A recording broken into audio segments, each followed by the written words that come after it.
네, 안녕하세요. 오늘은 제가 호치민에서 6년 동안 부티크 호텔을 운영하면서 베트남 현지인 분들이나 한국에서 온 지인분들한테 이제 식사 대접을 해드리는 같이 식사를 했을 때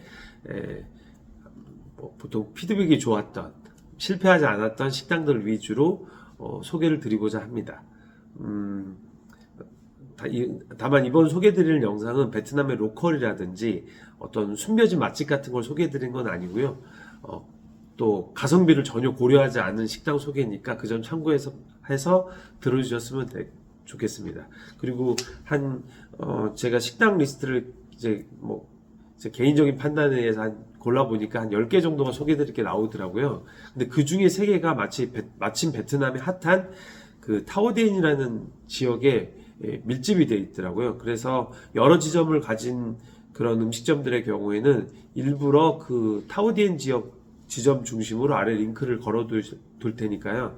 뭐 여행을 2박 3일로 오셨건 보통 3박 4일로 오신 분들의 경우 뭐 하루나 반나절 정도를 투자하셔서 그 타오디엔 지역을 거닐면서 제가 추천한 음식점들을 한두 군데 방문해 보셔도 그렇게 실망스럽진 않으실 것 같습니다.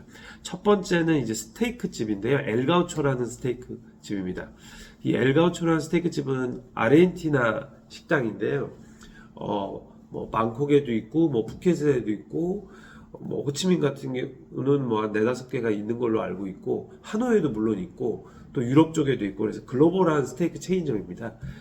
가격이 조금 처음부터 저는 이제 한 7, 8년 전부터 하이바정에 있는 엘가우초 스테이크 집을 이용을 했었는데요. 가격 자체가 현지 물가 대비 결코 싼 가격은 아닙니다.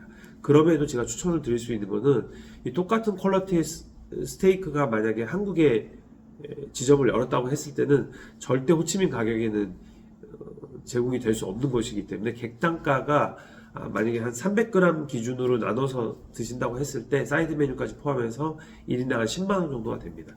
그래서 다른 가성비 좋은 스테이크 집도 많긴 하지만 그래도 맛과 글로벌한 가격으로 대비했을 때는 그렇게 나쁘지 않다. 그래서 이제 소개를 드리겠습니다. 그 전체적인 식당의 그 분위기는 고급스러운 분위기보다는 호치민의 분위기를 담아서 좀 캐주얼한 느낌이 많이 있어요. 저도 그런 분위기를 좋아하고 처음에 이제 들어가게 되면 아웃백처럼 식전빵이 나옵니다. 식전빵은 이제 무료이기 때문에 저도 뭐 추가로 시켜서 먹는데 그 마늘하고 나오는 식전빵이 그렇게 나쁘지 않아요. 괜찮습니다. 그리고 고기 같은 경우는 뭐 일반 스테이크 전문점처럼 뭐 블랙 앵거스, 그 다음에 와규, 뭐 USDA 프라임 이렇게 나눠서 나오는데요. 저는 USDA 프라임은 충분하다. 그래서 무조건 USDA 프라임 정도급으로 드시는 것도 추천을 드리고요.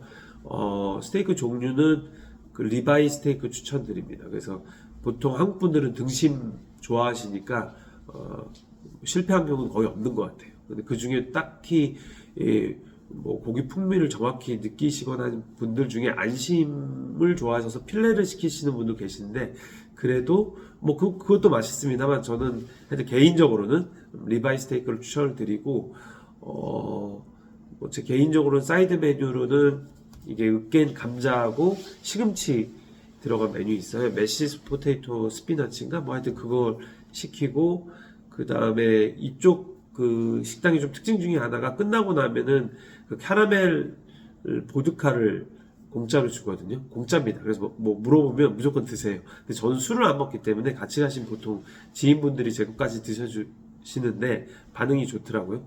그래서 스테이크 집으로는 우선 엘가우초 추천드리고요. 다음으로는 피자 포피 추천드립니다. 어린이들도 좋아하고 뭐 여자분들도 좋아하고 남자들도 좋아해서 피자 포피는 원래 일본 사람들이 만든 그 호치민의 베트남의 그 피자집이에요. 처음에는 제가 알기로는 베트남계 사모펀드에서도 투자를 했었고 그 이후에는 일본계 펀드에서 다 인수를 해간 걸로 알고 있습니다. 근데 처음에 시작부터가 일본의 이제 건축 디자이너들이 와서 같이 단독 건물을 할 때부터 참여를 했기 때문에 단독 건물로 지어진 피자 퍼피는 제 개인적으로는 되게 그 일본 디자인의 감성이 남아 있어서 좋아하는 편입니다. 그 펀드에서 인수된 다음부터는 몰이라든지 또 편의점에서 냉동 피자를 팔기도 하는데요. 단독 매장의 음식 맛 같은 경우는 아직도 훌륭하다고 생각을 합니다. 그래서 이제 브라타 치즈가 들어간 음식을 보통 시키게 되면 요즘 여성분들이 릴스 같은 거 많이 찍으시는데 그 피자를 직접 점원분이 와서 잘라주십니다. 그래서 그것도 좀 좋은 추억이 될 것 같고요.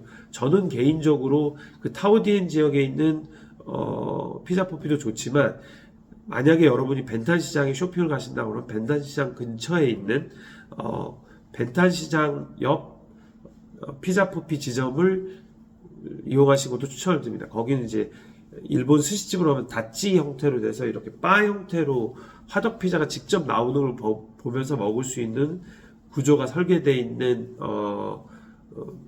식당이에요. 또 2층에서 올라가서 볼 때는 그 화덕 피자 워낙 피자 만드는 과정이 다 쉽게 보여지고 또 쇼핑센터에서 접근성도 좋고 하기 때문에 뭐 벤탄 시장 가시는 분들은 그쪽 지점을 이용하셔도 좋고 저는 아까 말씀드린 대로 타오디엔이라는 그 핫한 거리에 있는 피자 포피도 링크를 걸어두도록 하겠습니다.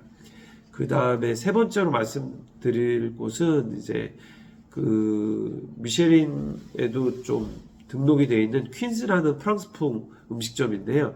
여기는 정말 파인다이닝이라고 할 수 있습니다. 그 보통 저녁 시간에 하면 어두운 인테리어 분위기에 프랑스에서 온 셰프분이 계속 이 주방에서 분주히 움직이시면서 그 베트남 직원분들한테 그 요리 지시도 내주고 직접 요리도 하시더라고요. 저는 이제 그래서 그 크리스마스 이브 날인가 가족들과 갔었는데요. 보통 그런 특별한 코스 요리가 아닌 경우는 단품인 경우에는 5만 원 안팎에서 또뭐 코스라든지 이런 정도까지 드시면 한 객단가도 여기도 한 10만 원 정도면 예상하시면 될 것 같습니다.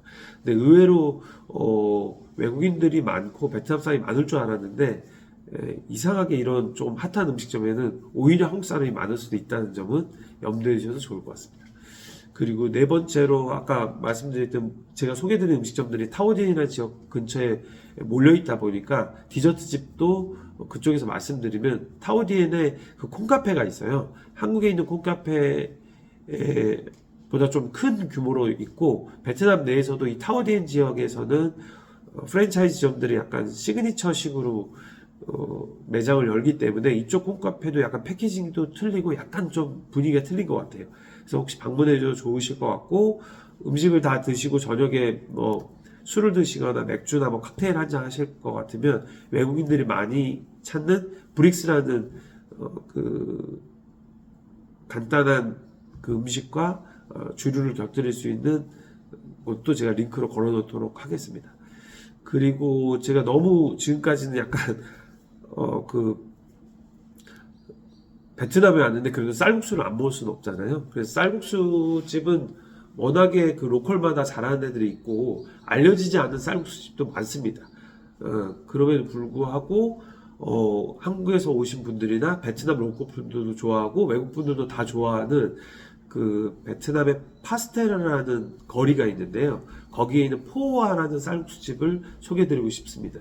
보통 약간 과장해서 이 쌀국수집은 하루에 소 한 마리를 잡는다는 그런 말이 있는데요. 실제 아침에 가면은 베트남 로컬 분들도 많이 식사를 하세요. 그러니까 한국 사람들이 생각하는 베트남의 쌀국수라는 전형적으로 가지고 있는 이미지의 업그레이드 버전으로 퀄리티가 훨씬 한층 나아진 상태의 쌀국수를 드셔보실 수 있다. 그렇게 해서 아침에 주로 먹으러 가셔도 후회하지 않으실 수 있을 것 같고 간식으로 낮 시간에 가셔서 드셔도 괜찮을 것 같아요. 실제로 저는 베트남 분들이 레인지로버 같은 거를 끄시는 약간 기사분 같은데 테이크아웃으로 뭐 거기가 그랩이 되는지 안 되는지 모르겠지만 테이크아웃으로 이 포와 쌀국수를 싸가시는 경우도 많이 봤거든요. 그래서 뭐 베트남 여행이 처음이시고 쌀국수가 관심이 있으시다면 포와 레스토랑도 밑에 링크를 걸어놓을 테니까요. 한번 참고해 보시는 것도 좋을 것 같습니다. 제가 아직 유튜브가 익숙치 않아서 식당에 대한 영상이 없이 말로만 설명을 드린 이상한 영상일 수도 있는데요. 저희가 최근에 동나이라는 산업단지에 저희 팀들이 동료분들이 같이 호텔 브랜딩을 하면서 하러 약간 프로젝트를 수행하면서 제가 말씀드렸던 식당들을 중에 일부를 같이 방문하면서 영상을 찍어 놓은 것도 있기 때문에 그 영상이 저희가 나오게 되면 아래 링크에 같이 걸어두도록 업데이트 하도록 하겠습니다. 그럼 안전한 베트남 여행 되시고요. 끝까지 말씀드려주셔서 고맙습니다. 감사합니다. 아차.